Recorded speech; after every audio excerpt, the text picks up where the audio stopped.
E aí galera, tudo bem? Como é que vocês estão? Tudo certo? Seguinte, a gente vai bater num ponto agora, a gente já deve ter trabalhado isso outras vezes, a gente vai voltar abordando esse ponto, que é o artigo dos direitos sociais, parágrafo 6º da Constituição, que ele é muito importante. Apaga a luz para mim, por favor. Que ele é muito importante para a prova de vocês. Vocês vão precisar ter muita ciência quanto aos direitos sociais, principalmente coadunando com o princípio de justiça social e com o princípio de dignidade da pessoa humana, que é o valor-fonte da nossa Constituição. Ou seja, os direitos sociais eles visam firmar aquilo que os direitos individuais e coletivos eles vão garantir na restrição. E aí a gente trata das três vertentes que a gente fala de níveis de geração de direito. O primeiro seria o direito de liberdade, a gente encontra lá no artigo 5º. O segundo seria o direito de igualdade, que é a promoção da igualdade por meio de ações positivas do governo. E depois a gente tem os princípios de fraternidade, que a gente vai passar muito transitoriamente pelos direitos do meio ambiente. Não é difícil, é tranquilinho, dor de cabeça não, é bem tranquilo de passar.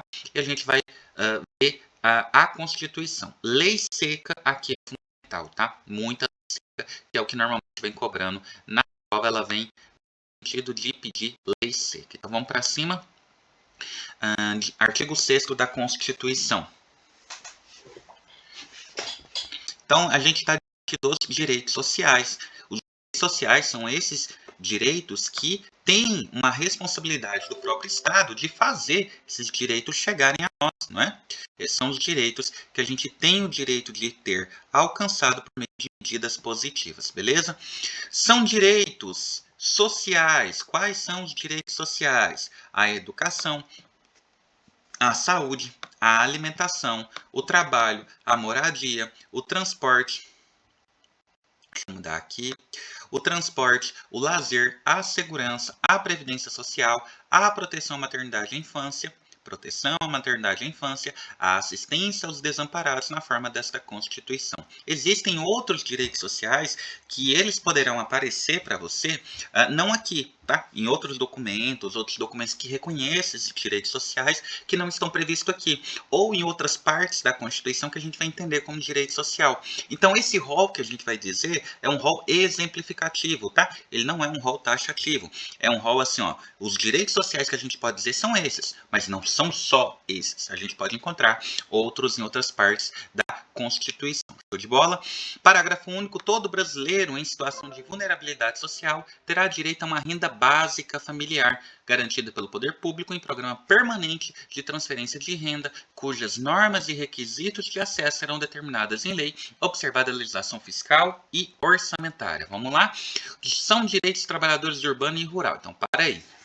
A gente teve, historicamente, muitos direitos garantidos aos trabalhadores urbanos por conta da sua capacidade de aglutinação. Então, os trabalhadores urbanos, quando eles trabalhavam em fábricas, quando eles trabalhavam em empresas, né, e tinha lá 200 trabalhadores, 300 trabalhadores, quando eles estavam insatisfeitos, eles se organizavam e paravam a empresa. Então, eles, por conta da quantidade, eles conseguiam exigir mais direitos e, por quanto, eles conseguiram avançar mais rápido na ascensão de direitos sociais, por exemplo. Não é a mesma coisa que acontecia com os trabalhadores rurais. Por estarem longe da vigilância do poder público e por serem uma quantidade pequena em comparação, às vezes, até o patrão, ele não conseguia exigir desses direitos. Então, o que a gente conseguiu ver, historicamente falando? Os trabalhadores rurais, eles foram, muitos dos direitos que eles têm foram negados. Eles não tiveram acesso a esses direitos durante muito tempo, né? Então, o que era praticado com eles, uma legislação que era praticada com eles, era diferente da legislação que era praticada com os trabalhadores urbanos, tá? Inclusive, muitos dessas situações criaram, né, um movimento de êxodo rural, onde o trabalhador insatisfeito com o que estava acontecendo com ele lá na roça, decidiu ir morar na cidade, tá? Isso é um motivo também que explica o êxodo rural. Então, ó, muito importante. Quando a Constituição está dizendo assim, ó, que vai tratar trabalhador urbano e rural da mesma forma, ele está tentando fazer essa correção histórica, esse reparo histórico. Porque antigamente não era assim. O trabalhador urbano tinha determinado grau de direito e o rural era o que tinha. Às vezes era só o salário. né? E isso não é justo. São trabalhadores da mesma forma, são dignos de direito da mesma forma, né? São dignos de proteção contra o abuso, a exploração, né? De todas as formas pelo poder público também. Então, quando a Constituição traz isso, é um reconhecimento a esse direito dos trabalhadores rurais, é um avanço para eles. São direitos dos trabalhadores urbanos e rurais, além de outros que visam a melhoria de sua condição social. Relação do emprego, protegida contra despedida arbitrária ou sem justa causa, nos termos da lei complementar, que preverá indenização compensatória. Tá? Então é o acerto, né? Se você for mandado embora sem justa causa, você tem direito a receber uma indenização por isso. Tá? Seguro-desemprego, em caso de desemprego involuntário. O que vai aparecer na sua prova? Vai aparecer desemprego voluntário. Tá? Se for desemprego voluntário, ou seja, você pediu para sair, tá, aí você não vai ter seguro-desemprego não. Mas foi involuntário, você não pediu para sair e o patrão decidiu te mandar embora e não é justa causa, você tem o direito ao seguro-desemprego também. Fundo de Garantia de Tempo de Serviço, que a gente vai chamar de FGTS, tá? Que é um valor que é descontado todo mês do seu salário, e aquele valor vai constituir uma espécie de pecúlio ali, né? Vai guardando um pouquinho ali, e posteriormente, se você for desempregado, se você precisar financiar uma casa, ou o que está acontecendo agora no Rio Grande do Sul, um grande desastre, e a pessoa tem acesso a esse dinheiro como se fosse uma reserva, uma proteção contra coisas que podem vir, intempéries que podem vir durante a vida, tá? Então esse é o Fundo de Garantia de Trabalho e Serviço, Fundo de Garantia de Tempo de Serviço. Salário mínimo fixado em lei nacionalmente unificado, capaz de atender suas necessidades vitais e de sua família com moradia, alimentação, educação, saúde, lazer, vestuário, higiene, transporte, previdência social, com reajustes periódicos que lhe preservem o poder aquisitivo, sendo vedada a sua vinculação para qualquer tipo, tá? Vou começar pelo final. A gente não pode vincular o salário a um fim específico, tá? Isso não pode, isso é quase uma venda casada, né? Eu não posso pagar o seu salário e dizer que você só pode, esse salário que você recebe aqui, você só pode gastar com o meu supermercado, com o supermercado que eu tenho. Ou eu vou te dar um cartão para você receber, só que esse cartão só passa lá no meu supermercado. Isso não pode, né? Isso é vedar o seu pagamento. Você vai usar o seu salário para o que você quiser, para o que você precisar. O dinheiro é seu, tá? Você conquistou ele, você tem esse direito de compra e eu não posso vincular ele a qualquer tipo. Ou, esse seu salário eu só vou te pagar se você votar no vereador que eu apoio. Isso não existe, tá? Uma coisa não tem nada a ver com a outra. O direito a ter um salário livre, vedada quanto a qualquer retenção, não pode acontecer. E nem pode atrasar dolosamente, tá? Inclusive, isso é um crime. Você não pode reter dolosamente o salário do trabalhador. O salário é dia quinto. De quinto dia útil do mês. Eu vou atrasar 5 dias só para pirraçar esse trabalhador, porque eu não gosto dele. Por que você vai fazer isso, tá? Reter salário não é punição. Tá, existem outras formas, se acaso ele estiver cometendo alguma injúria à legislação, né, cometendo algum erro, algum equívoco, existem outras formas de você agir dentro da legalidade. Reter salário não é, tá? Reter salário não é. E outra coisa é o salário mínimo, tá? O salário mínimo, ele foi criado que é um mínimo existencial, né? Ninguém pode pagar menos do que isso, tá? E esse salário mínimo, ele tem que ser capaz de satisfazer as necessidades do trabalhador, das mais diversas formas, tá? Porque o trabalhador, ele não trabalha só para comer. Ele veste roupa, não é isso? Ele tem que ter um dinheiro para tratar do filho dele, que pode ficar doente. Ele tem que ter um salário suficiente para ter lazer, né? Para cuidar da sua saúde mental. Trabalhador que não tem lazer, trabalhador que não cuida de si mesmo, trabalhador que futuramente ele vai ser afastado por conta de doença psicológica, psiquiatra, né? Então ele tem que ter lazer. É um direito dele ter um dia de descanso, tá? Ter direito a transporte, previdência social. Esse trabalhador, um dia ele vai parar de trabalhar, um dia ele vai aposentar ou vai ser afastado por condição de saúde física ou mental, tá? Então o salário ele é muito mais que isso. É claro que o salário de hoje em dia, né, ele não compreende completamente tudo isso. E aí a gente bate, né, naquela teoria da Constituição, que é o mínimo existencial e a teoria do possível. Né?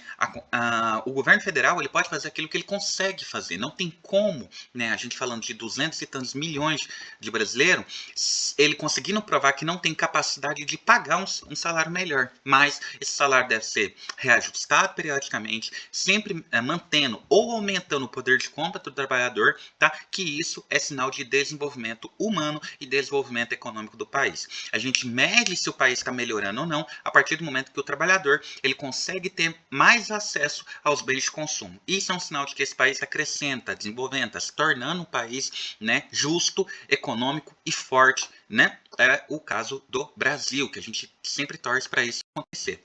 Beleza? Então vamos lá. Piso salarial. Galera, o piso é uma briga, tá? É uma briga muito grande, inclusive eu vou defender a minha categoria. Eu sou enfermeiro e, cara, a gente tem uma lei que não é aplicada. No final das contas é isso mesmo, tá?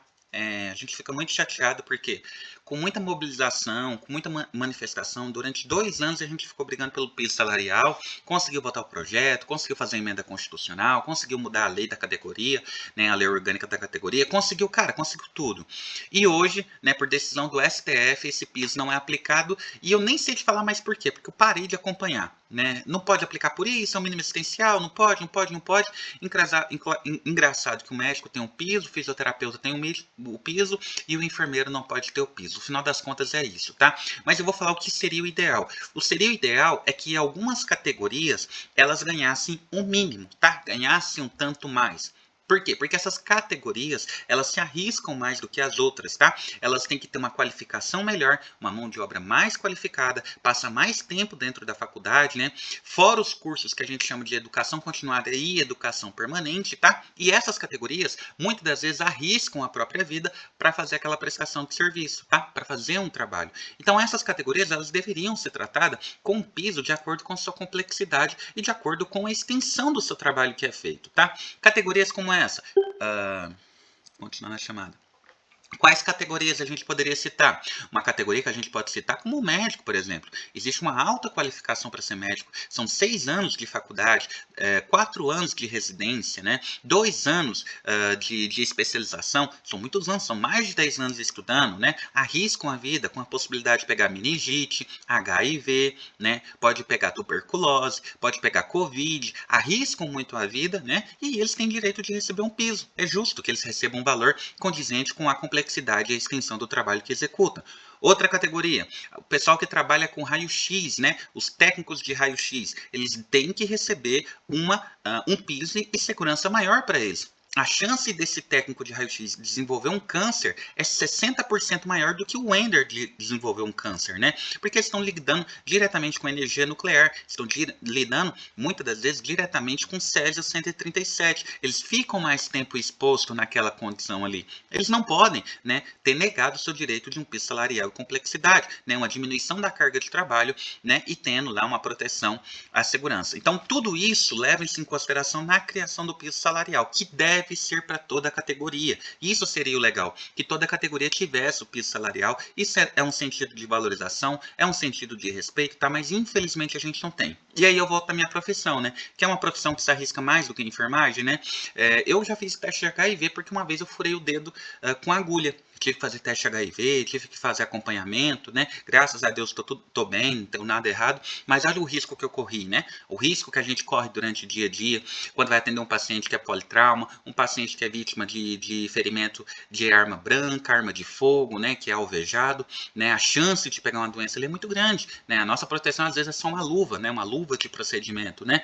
As noites sem dormir, quanto que isso impacta a nossa saúde mental, quanto que isso impacta a nossa família, né? Que a gente deixa de viver com a nossa família para fazer plantão de 12 horas, fazer plantão de 24 horas.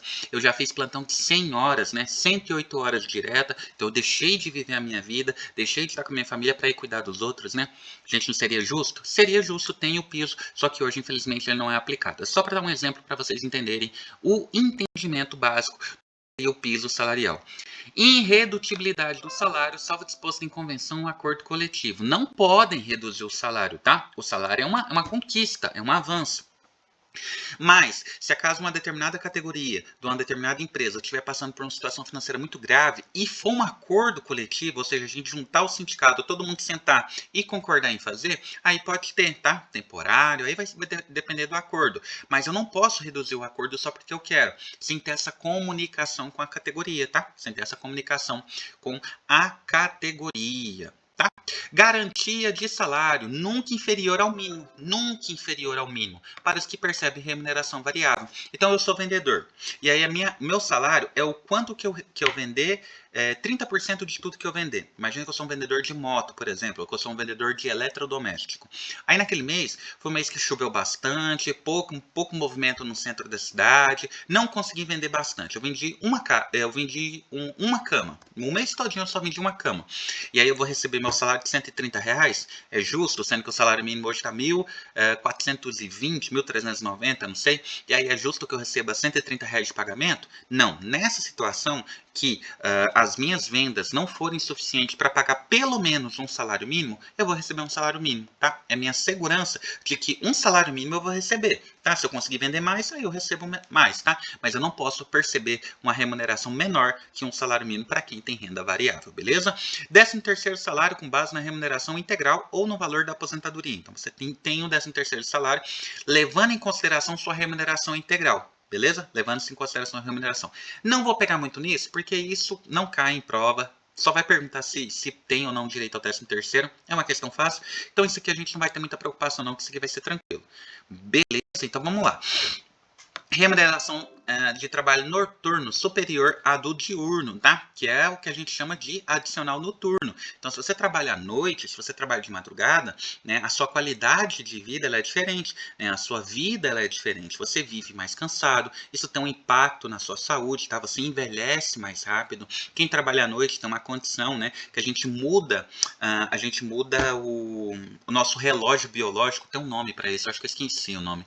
A gente muda o nosso relógio biológico e o nosso sistema, a nossa liberação de hormônios, ela fica toda desregulada, sente fome na hora que não é para sentir fome, sente sono na hora que não é para sentir sono, tem uma tendência a engordar mais, tá? Uma tendência para engordar mais, tem uma tendência de aumentar doenças cardiovasculares, tá? Uma tendência maior a ser sedentário e também impacta na nossa vida social, né? A nossa família, pessoas que trabalham à noite, elas têm uma tendência maior a ter separação também, tá? Porque a pessoa fica muito tempo fora de casa, né?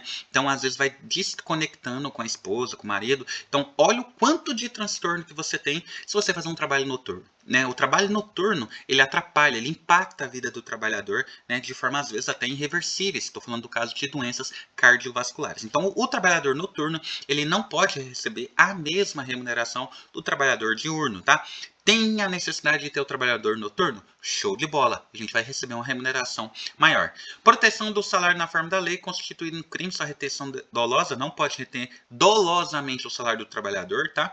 Participação nos lucros e nos resultados, desvinculada da remuneração e, excepcionalmente, participação na gestão da empresa conforme definido em lei. Isso daqui eu vi muito no concurso da Caixa agora, né? Eu li todo o edital lá do concurso da Caixa, um ótimo concurso, né? E eu fiz esse concurso, eu não sei como é que ficou o resultado, ainda não saiu, mas lá fala de participação de lucro. Ou seja, é uma empresa pública, e empresa pública quer dinheiro, né? Empresa pública, empresa em geral, a gente quer ver dinheiro entrando. Esse é o legal. E o trabalhador, ele é o cara que promove essa entrada de dinheiro. Se você parar bem para pensar, o que faz essa empresa lucrar é justamente o trabalhador, né? Aquele cara que ganha pouco, aquele cara que ganha, às vezes, um salário e pouquinho, né? É ele que faz a empresa ter lucro. É ele que faz a captação de clientes. É ele que faz a captação de clientes, é ele que faz os contratos, é ele que dá a execução dos contratos, é ele que faz as cobranças, é ele que faz, né, liga para o cliente se acaso tiver abstenção, ou se tiver atraso no pagamento, ou se tiver algo a definir para conseguir efetuar a venda, é ele que promove o lucro. Se o trabalhador é ele que faz, é ele que traz o lucro para a empresa, nada mais justo que ele participe dos lucros, né? Que ele não fique restrito no seu salário. A participação de lucro é uma forma de, primeiro, promover justiça, tá? É justo que ele ganhe um pouco mais quando a empresa está indo bem, não é justo não, sendo que é ele que tem que ser motivado. 2, que faz o trabalhador continuar se empenhando em manter a empresa com aquela produtividade. 3, que que a gente faça, né, o princípio do trabalhador fidelizar com a empresa, do trabalhador não querer sair da empresa, né? A ideia de que eu tô com a empresa, a gente está crescendo junto, eu vou fazer a minha vida, né? Vou fazer o meu patrimônio trabalhando para essa empresa porque essa empresa me valoriza. Essa é a ideia de fazer a participação de lucro, né? Vamos tirar 50% do que foi arrecadado e vamos distribuir de forma equitativa dentro dos trabalhadores, todos que ajudaram a fazer a empresa ter bons resultados, né? Ano que vem a gente teve bons resultados de novo, legal, vamos tirar 50% e vamos distribuir com os trabalhadores. Isso é uma forma. E outra forma é promover o acesso desse trabalhador à coordenação e à diretoria, né? Esse trabalhador que se dedica, ele tem que olhar para a empresa e olhar a longo, assim, no horizonte, ele vê que se ele se esforçar, se ele se dedicar, se ele for um bom profissional, ele vai ter oportunidade de crescer com a empresa, ele vai ter oportunidade, né, de alcançar altos postos, né, a alta cúpula da gestão da empresa. Ele tem oportunidade de crescer ali dentro, que um grande problema hoje que a gente fala que é a fuga de talentos, né, ou a fuga de intelectuais, de mentes brilhantes, é justamente a falta de oportunidade de crescimento dentro da empresa. Às vezes eu tenho um profissional incrível, com graduação, pós-graduação, com mestrado, às vezes até com doutorado, que o cara está fazendo um serviço ali de ensino médio. Um serviço de ensino médio. Como que esse cara ele vai sentir vontade de crescer dentro da empresa se o que ele está fazendo, quem fez ensino médio também faz? Ou seja, eu não estou sendo aproveitado, não está me dando um trabalho de alta complexidade ou uma possibilidade de desenvolvimento. Esse trabalhador não vai ficar. Tá? Então, isso é essencial. A empresa ela tem que valorizar os trabalhadores e a Constituição ela visa fomentar isso, beleza?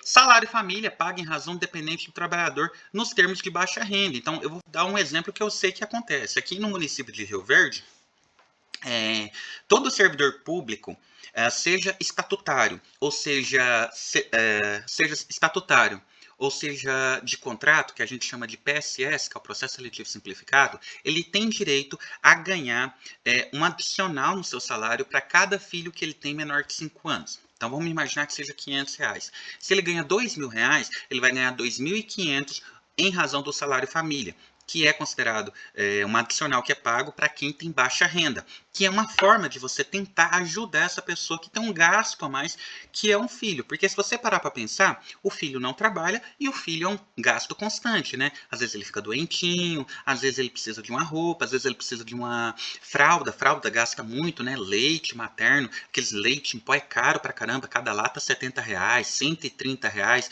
Tem leites especiais aí que são R$300 a lata. O menino consome 4 no mês, né? Um absurdo, mas a criança ela tem essa necessidade. Então, nada mais justo do que o Estado olhar com atenção essas pessoas. Porque olha que injusto que seria. Imagina o cara trabalhar pra caramba, o cara trabalha lá, ganha pouco, e o que ele ganha não dá nem para ele sustentar. Para que serviu esse salário? Né? Qual que é a motivação desse cara continuar trabalhando? Nenhuma. Como é que ele vai continuar no trabalho que ele está? Nenhuma. Nem o que ele precisa ele está conseguindo com esse salário. Né? O que ele vai fazer agora? Vai fazer assalto? Vai arrumar outro emprego? O que ele vai fazer? Né? Então, a forma de promover essa justiça por meio do salário. Tá? O salário ele não é só uma recompensa pelo trabalho desprendido. Ele é uma forma de ascensão social. O salário é uma forma, no mundo capitalista que a gente vive, e eu não estou dizendo que está certo ou que está errado, a minha opinião não importa, o que importa é a gente acertar questões para concurso, principalmente na parte discursiva. O salário é uma forma de distribuição de renda, é uma forma de fazer justiça social, é uma forma de você levar para quem tem menos, um pouco mais de dignidade. Tá? Se o salário ele não está tendo alcançado essa função, a gente tem que repensar a função do salário, a gente tem que repensar o salário que está sendo pago. Beleza, agora sim, né? Agora tá legal. Então vamos lá. Duração do trabalho normal não superior a 8 horas diária e 44 horas semanais. Faculdade de compensação de horário e redução de jornada mediante acordo ou convenção coletiva de trabalho, tá? Então, seria a duração de trabalho não superior a 8 horas diárias. Então, o cara trabalha 5 por 1. Então, vai trabalhar 8 horas, né? E um dia ele tem folga, que é a pior escala que pode ter. A escala que mais desumaniza o ser humano é essa escala 5 por 1 ou a escala 6 por 1, né? Porque a pessoa não tem tempo de fazer nada. A pessoa não tem tempo de ficar doente, eu falo, né? Ela tem uma consulta para fazer, ela tem que pegar atestado, porque ela não tem um dia de folga, né? Tem que ir no dentista, tem que pegar um atestado, porque não tem um dia de folga. Quer ir no centro da cidade resolver um problema no banco. Quer ir na escola assinar o boletim do filho, né? Quer tirar um dia para ficar com o filho no aniversário, não dá nem para combinar, né? Que injusta é essa escala, tá? Ou 44 horas semanais, essa vai ser compensatória dentro daquele padrão das escalas de plantões. Então eu tenho, por exemplo, eu sou enfermeiro, né? Se acaso eu fosse trabalhar hoje na escala, seria 12 por 36, né? 12 por 12 que é dia e mais 12, deixa eu ver, 12 por dia, mais 12, noite, mais o outro dia 12. Então seria 12 por 36. Nessa escala, dependendo, se for 12 por 24, dependendo da escala que for, ela não pode passar de 44 horas semanais, tá? E aí existe a redução de jornada e a compensação de horário. Então, por exemplo, na prefeitura tem muito banco de horas, tá? Que eu não considero justo também. Eu acho que o banco de horas é uma forma que criaram para não pagar o que tem que pagar para o trabalhador. Que é assim, toda hora que for passando, a gente vai tirar um dia, vai passar um dia e vai te dar como folga. Então, por exemplo, vamos imaginar que eu consegui juntar 12 horas de acúmulo. Você juntou 12 horas? Beleza. Então, sexta você ia ficar de folga, né? Beleza. Então, agora você vai ficar quinta e sexta de folga para compensar aquelas horas que você tinha como que passou do horário. Que você fez serviço extra, que ficou aqui até a noite, que trabalhou pra caramba, a gente vai te dar um dia a mais de folga. Não considero justo, eu acho que tem que pagar pro trabalhador, né? A menos que o trabalhador queira tirar a folga, eu acho que o justo nisso é pagar o que tem que pagar pro cara. O cara trabalhou, pô. Não dá folga pro cara. A folga pro cara não interessa. Ele quer ganhar dinheiro, né? Então, isso é só o Ender, tá? Jornada de 6 horas para o trabalho realizado em turnos ininterruptos de revezamento, salvo negociação coletiva. Repouso semanal remunerado. Isso aqui é uma polêmica, hein? Preferencialmente aos domingos. Deixa eu contar uma história para vocês. Olha que interessante. Durante muito tempo, as pessoas não tinham folga. Não tinha folga. Quando a gente teve lá o processo de êxodo rural, onde a população do campo foram para a cidade, né, eles só trabalhavam. Trabalhavam 20 horas por dia, trabalhavam 21 horas por dia, trabalhava homem, o homem ia para a guerra, né, aquele período ali das guerras, muitas guerras, e a mulher foi trabalhar na fábrica porque não tinha um homem, as fábricas tinham que continuar fazendo o esforço de guerra, né, a máquina de guerra, manter essa máquina funcionando, e a mulheres, não tinha com quem deixar as crianças, e a criança também, criança ficava trabalhando ali, né, uma coisa triste pra caramba, uma coisa bizarra pra caramba, tá? Então, durante muito tempo, né, era assim que a sociedade funcionava. Se você reclamar, você ganhava pouco salário. Se você reclamasse, você era mandado embora na hora. Porque lá fora tem 50 mil pessoas que estão querendo a sua vaga, que estão precisando de emprego. Então você não pode nem reclamar. E tem que trabalhar todo dia, tá? E o seu salário mal dá para você comer. Ou às vezes nem dá para você comer. E seu filho já tá ali debaixo de uma máquina pesada, correndo risco de ter uma mão decepada, de morrer em cima da máquina. Era como morrer na máquina, tá? O que foi acontecendo? A sociedade não aceitou isso, tá? A gente teve... eu tenho aqui, ó. Eu separei, ó. A gente teve esse cara aqui, ó. Karl Marx, tá? Karl Marx. A gente teve esse cara aqui, velho. E esse cara, na época, ele era P, viu? Ele era meio aceleradão. E ele falava assim, ó. É uma exploração? O burguês está explorando o trabalhador, né? Ele tem que dar direitos, ele tem que deixar o trabalhador descansar, o trabalhador tem uma vida também, o trabalhador também tem direito de ter uma casa, o trabalhador tem direito de ter os seus bens, o seu patrimônio, né? Ele criou a teoria da mais-valia, tá? Que posteriormente a gente fala sobre a teoria da mais-valia. Não concordo com ele não, tem muita coisa que eu discordo, tem umas coisas que ele fala que é muito verdade, viu? A gente é muito explorado, e se antigamente na escravidão, né, o escravo ele tinha direito a uma alimentação por dia, ou duas alimentações por dia, que o dono do escravo, o senhor feudal, que o dono da casa grande dava ao trabalhador uma alimentação por dia, agora no capitalismo nem isso. Eu te dou um salário mínimo, que nem é salário, que mal você vai conseguir pagar a comida que você consome, e se vira. Eu não tô nem aí para você, eu não tenho mais responsabilidade nenhuma. As coisas não podem funcionar assim, né? São seres humanos que estão debaixo daquela máquina ali. São seres humanos também que têm filhos, mulheres, sonhos, aspirações, que têm direitos, tá? Direitos, a gente tem direitos, a gente tem que lutar pelos nossos direitos, tá? Então, houve muita manifestação, muita quebra de máquina, começaram a decapitar burguês, aí começou a ficar legal, né? Começou a decapitar burguês aí, a galera começou a ficar revoltada com tudo isso, a galera começou a não aceitar essas condições, e aí a gente teve os nossos primeiros direitos sociais, né?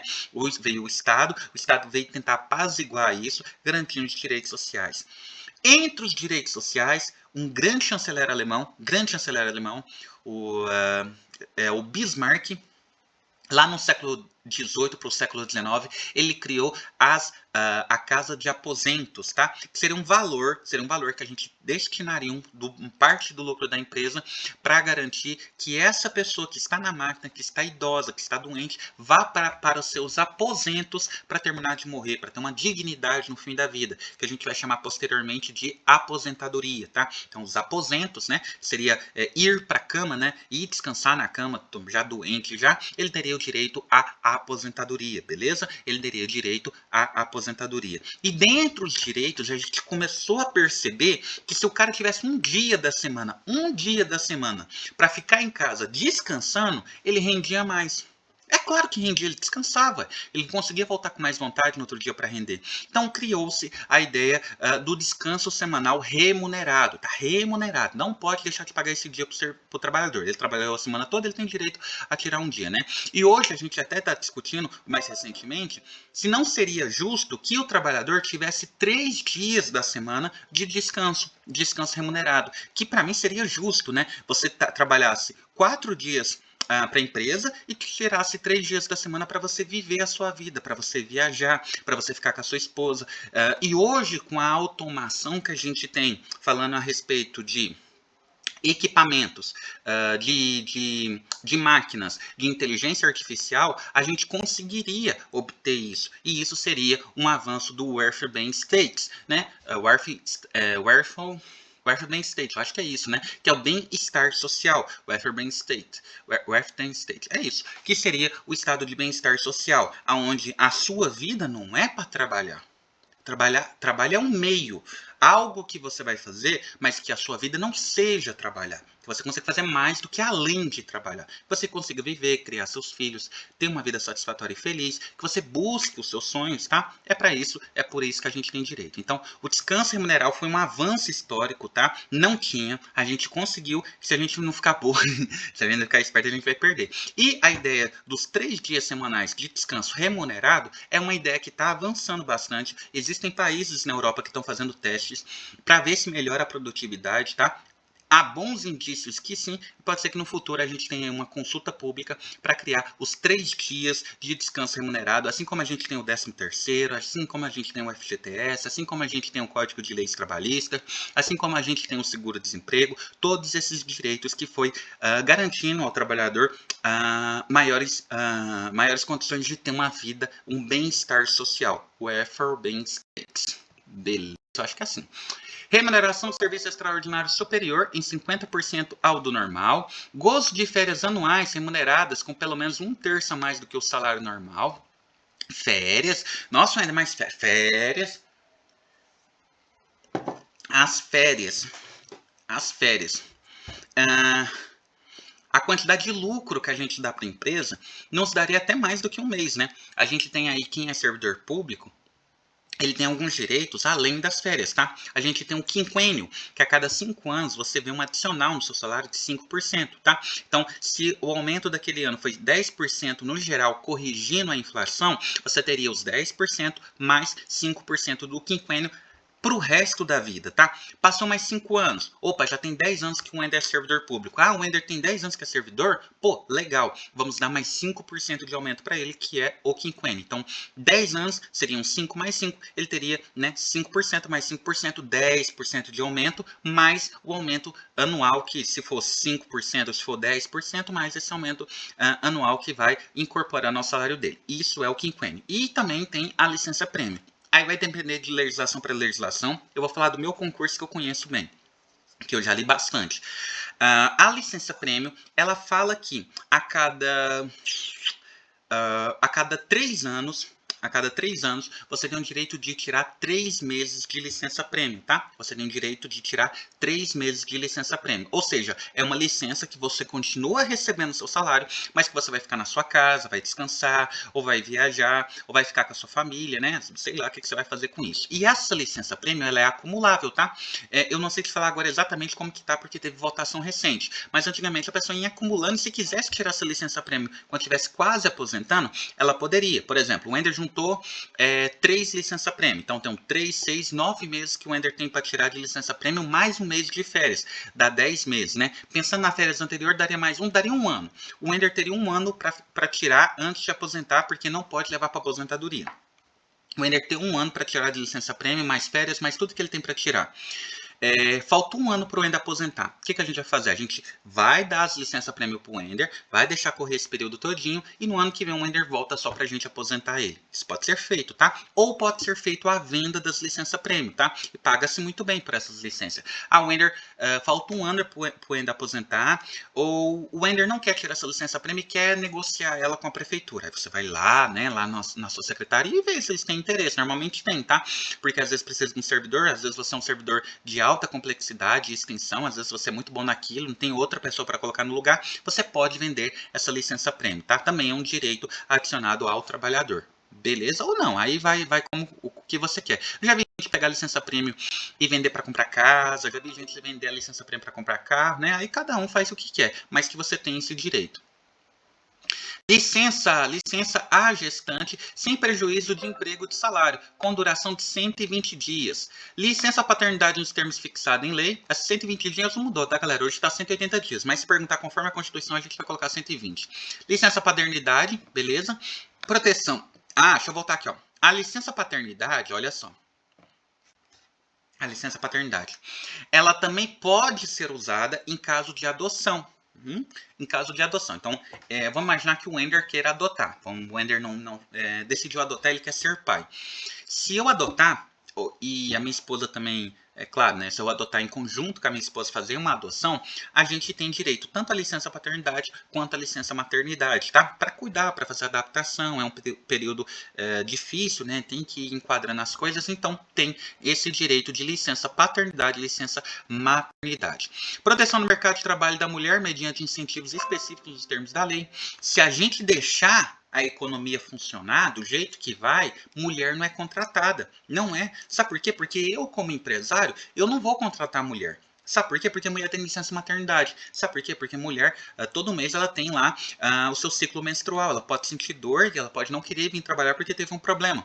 A mulher ela pode ser mãe solteira. E mãe solteira ela tem uma maior propensão a pegar atestado para levar o filho no médico. Criança, quando é pequena, fica doente fácil, né? Via aérea, enfim, disenteria, jeca. Acontece muito com criança, né? Então, eu pensando como empresário, eu não quero contratar mulher porque ela não tem a força de um homem. Ela tem maior chance de faltar, né? Não quero mulher, não quero contratar. Então, a legislação vai criar um mínimo que você tem que ter para contratar mulher.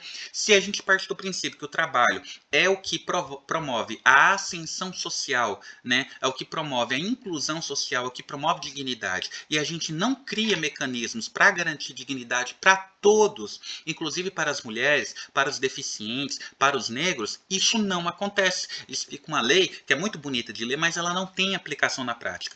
É as medidas impositivas que a gente pode chamar de medidas equitativas, né? Promoção de equidade, ou também pode chamar de cotas, tá? Tem gente que é a favor, tem gente que é contra, tá? Não me vale a pena entrar nessa discussão, não vou nem entrar nessa discussão. A discussão que eu tenho é a seguinte: se o Estado, que é o regulador das relações, dos conflitos que porventura venha a ter entre indivíduo e mercado, indivíduo e empresa, se ele não criar condições para que todos tenham possibilidade de ingressar no mercado de trabalho, não vai haver isso. Isso não vai acontecer. Qual que é a possibilidade de uma empresa contratar uma pessoa deficiente? Quase nenhuma. Ela não tem interesse em fazer isso. Wender, mas eu venho aqui na internet que tem uma empresa tal que está lá procurando só deficiente para contratar agora. Sim, porque criou-se uma lei que obrigou essa empresa a fazer isso, tá? Criou uma lei que diz que você tem que ter uma cota mínima de contratação de pessoas com deficiente. Porque qual que é o sentido do trabalho, então? Se não é para fazer inclusão, se não é para a gente promover uma sociedade justa para todos. Para todos, justa para todos. Então, tem gente que é contra, tem gente que é a favor, mas eu só quero que você saiba que existe. Se cair na prova, a gente vai conseguir se defender. Avise o prévio proporcional ao tempo de serviço, sendo no mínimo de 30 dias, tá? Redução de riscos inerentes ao trabalho por meio de normas de saúde, higiene e segurança. Sim. Tem um mecanismo hoje que a gente fala que é a vigilância à saúde do trabalhador. O trabalhador. Vamos lá. O trabalho, muitas das vezes é um risco para a própria saúde do indivíduo. Às vezes, o trabalho que o cara desempenha é um trabalho que vai incapacitar ele para o resto da vida. É um trabalho que, às vezes, vai deixar essa pessoa com uma sequela para o resto da vida, tá? Então, o trabalho em si, ele pode representar um risco para o trabalhador. Existem vários níveis de riscos, tá? Eu vou falar do meu trabalho. No trabalho que eu desempenho hoje, eu tenho um risco ergonômico, eu tenho um risco microbiológico e eu tenho um risco também com relação à segurança. Então, todos esses riscos eu estou exposto durante a execução do meu trabalho. Ergonômico é o enfermeiro. O enfermeiro levanta peso o tempo todo, levanta paciente, né? O paciente está no chão, a gente tem que levantar, fazer transporte de maca, colocar na ambulância, tirar da ambulância, risco ergonômico, minha coluna está indo embora, certo? Eu não vou aguentar levantar esse peso por o resto da vida. Em dado momento eu vou ter uma hernia de disco, uma artrose, uma artrite, uma bursite, né? Uma LER, uma DOR, vou ter um problema disso. Estou fazendo isso o tempo todo, movimentos repetitivos, tá? Microbiológico. Ué, eu estou o tempo todo exposto com gente que está com uma doença que ele nem sabe o que ele tem. Que ele pode ser uma tuberculose, uma meningite, uma H. pylori, né? Uma cineto, pode ter, enfim, né? Um KPC, que é uma bactéria altamente resistente, e eu posso ter contato com isso e, cara, de repente eu tô com essa doença, né? Que é de alta dificuldade, uma alta dificuldade de tratar, antibiótico que ferra o seu sistema renal, que você tem que tomar, senão você vai morrer, tá? Então é um risco para mim também. Quer mais um? Segurança. O tempo todo. Eu posso furar o dedo, o paciente ele pode me agredir? Pode, acontece, tá? Acho que essas coisas não acontecem, não. O familiar do paciente pode agredir a equipe de saúde, né? Porque ela tá com raiva, porque o problema dela não foi resolvido, ou porque ela acha que aquilo é culpa sua, tá? Então eu tenho todos esses aspectos, tá? Levando em consideração isso, tem que ter uma equipe no hospital, que eu vou chamar de segurança saúde do trabalhador, o médico especialista do trabalho, o enfermeiro especialista no trabalho, o técnico especialista em trabalho, o técnico de segurança do trabalho, tá? Vou ter toda uma equipe que vai compor a vigilância saúde do trabalhador para tentar me